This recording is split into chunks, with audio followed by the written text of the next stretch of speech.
Welcome back, Cougs and Fight fans, to another episode of In the Game. I'm your host, Daniel Rodriguez. UFC 295 marks the annual return of the UFC to the legendary Madison Square Garden, home to some of the biggest and baddest fights of all time. Initially, Jon Jones vs. Stipe Miocic was set to headline this event. Unfortunately, Jones tore his pectoral tendon just a few weeks before his highly speculated retirement fight. The event's co-main, Jiri Prochazka vs. Alex Pereira for the vacant light heavyweight title, was promoted to the main event. In lieu of the fight, Dana White called up the second-ranked heavyweight contender Sergey Pavlovich and fourth-ranked contender Tom Aspinall to fight for an interim belt. Dennis Bazooka vs. Jamal Emmers opened up the card. Emmers quickly took care of business, only needing 49 seconds to knock out Bazooka. Following was a competitive flyweight bout between Joshua Van and Kevin Borjas.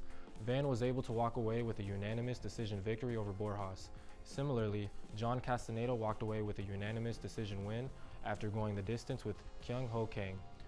Jared Gordon vs. Mark Madsen closed out our early prelims. Gordon knocked out Madsen with only 18 seconds remaining in what was a competitive first round. Nazim Sadikov vs. Vyacheslav Borshov opened up the prelims with an incredibly entertaining fight of the night. The two men slugged it out for 3 hard rounds and ended up receiving a majority decision draw. Following, Mataus Rumbeski defeated Roosevelt Roberts with a first-round submission.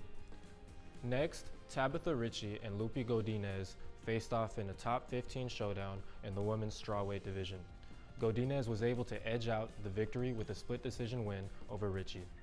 Headlining the prelims was Steve Erceg vs. Alessandro Costa. Erceg and Costa competitively went the distance, but Erceg walked away with a unanimous decision victory, extending his UFC record to 2-0.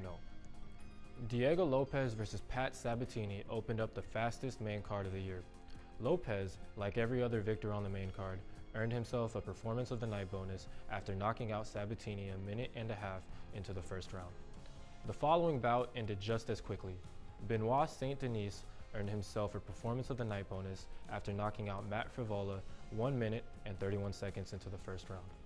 Saint-Denis, previously unranked, made a huge jump to 11th in the lightweight ranks after his dominant performance at 295. Next was another top 15 strawweight bout between Jessica Andrade and Mackenzie Dern. Coming off 3 consecutive losses, Andrade was able to put herself back into the win column after knocking out Dern in the second round. Andrade also earned a performance of the night bonus. The co-main event, Sergey Pavlovich vs. Tom Aspinall, was a clash between 2 heavyweight juggernauts. Aspinall only needed 1 minute and 9 seconds to defeat Pavlovich. The newly crowned heavyweight interim belt holder had himself a night, earning himself a $50,000 performance of the night bonus, while climbing to number 14 on the men's pound-for-pound list. Lastly, the main event, Jiri Prochazka vs. Alex Pereira. After delivering one of the greatest stare-downs in UFC history, Prochazka and Pereira carried that same intensity into the cage. Pereira was able to overcome Prochazka, knocking him out late in the second round. Pereira has become only the 9th fighter in UFC history to have become champion in 2 separate divisions. Pereira took to the microphone after his victory over Prochazka, calling out Adesanya to move up to light heavyweight and conclude their epic trilogy. Not only does this have potential to be one of the biggest fights in UFC history, but it would also be a spectacular ending to one of the greatest rivalries in combat sports history.